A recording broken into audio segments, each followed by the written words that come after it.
इस resurrection day का मतलब क्या है? यदि उसी का आत्मा जिसने यीशु को मुर्दों में से जिलाया तुम में बसा हुआ है, अपने पड़ोसी को बोलो, अगर वो तुम में बसा हुआ है तो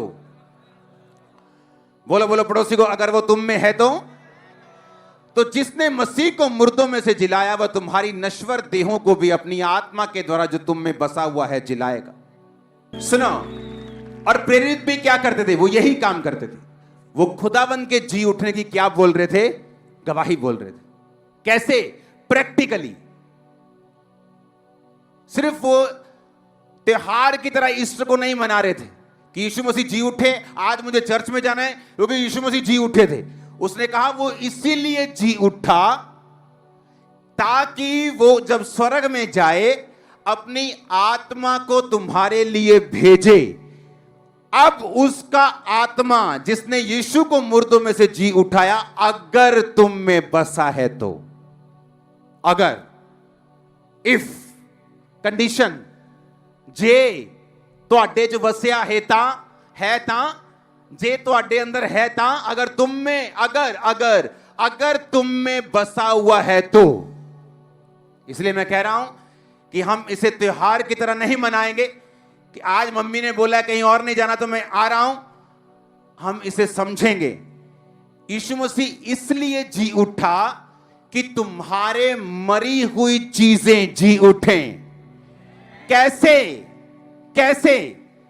सिर्फ एक त्योहार मनाने से नहीं। कहता वो आत्मा जो जीसस के अंदर था और उसने उसकी मुर्दा देह को जी उठाया, अगर वो आत्मा तुम में बसा हुआ है तो वो तुम्हारे मरे हुए शरीरों को क्यों ना जी उठाएगा। वो मरी हुई हड्डी हो सकती है, मरा हुआ गर्भ हो सकता है, मरा हुआ फाइनेंस हो सकता है, मरा हुआ परिवार हो सकता है, वो मरा हुआ स्पिरिचुअल लाइफ हो सकती है, वो कुछ भी हो सकता है। यीशु मसीह के नाम में वो जी उठेगा। आज की मीटिंग में आमीन ऊंचा चाहिए चर्च।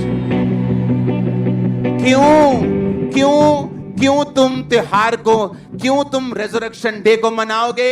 क्यों? उसका रीजन है। प्रेरित किस चीज की गवाही दे रहे थे? जी उठने की। क्या टेस्टिमनी दे रहे थे कि भाई साहब प्रभु यीशु मसीह क्यों जी उठे, यह मालूम होना चाहिए। अगर वो जी ना उठता तो स्वर्ग ना जाता। अगर स्वर्ग ना जाता तो पवित्र आत्मा को पिता के दाहिने हाथ बैठ के धरती के ऊपर 120 लोगों के ऊपर पेंटिकोस्त के दिन ना भेजता। अगर उसका आत्मा ना आता तो तुम भी मुर्दा होते और मैं भी मुर्दा होता, क्योंकि यीशु मसीह स्वर्ग में चले जाते और धरती फिर खाली हो जाती। आप मेरी बात समझ रहे कि नहीं? पहले क्या होता था? किसी पे आत्मा उतरता था। दाऊद के ऊपर, सैमुअल के ऊपर, भविष्यद्वक्ताओं के ऊपर, दबोरा के ऊपर, यहोशू के ऊपर, सब पे नहीं उतरता था। लेकिन बाइबल कहती प्रभु यीशु मसीह दुनिया में आए, मारे गए, गाड़े गए, सबत के दिन उन्होंने दूसरी आत्माओं को प्रचार किया, संडे के दिन वो जी उठे, शैतान का तमाशा बनाया, 40 दिन फिर प्रचार किया, जीवित स्वर्ग पे गए। सुनो, स्वर्ग पे जाके पवित्र आत्मा को भेजा जो 120 लोगों के ऊपर पेंटिकोस्त के दिन उतरा, और उन पे उतरा जो पेंटिकोस्त का त्योहार धार्मिक रीति से नहीं मना रहे थे बल्कि अंदर बैठकर प्रार्थना कर रहे थे। हालेलुया।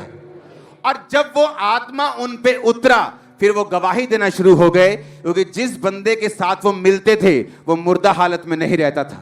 आज आपका सामना जीसस क्राइस्ट की आत्मा के साथ हो रहा है। मैं आपको यीशु मसीह के नाम में प्रोफेटिक वर्ड दे रहा हूं, आपकी चीजें जी उठेंगी। आज इस मीटिंग के दौरान आपकी लाइफ, आपकी फैमिली, आपके साथ जुड़ा हुआ हर एक शख्स, हर एक चीज, हर एक बिजनेस, और तैयार हो जाओ एक्सट्रीमली बिजी होने के लिए। क्रिसमस तक तुम एक्सट्रीमली बिजी होगे।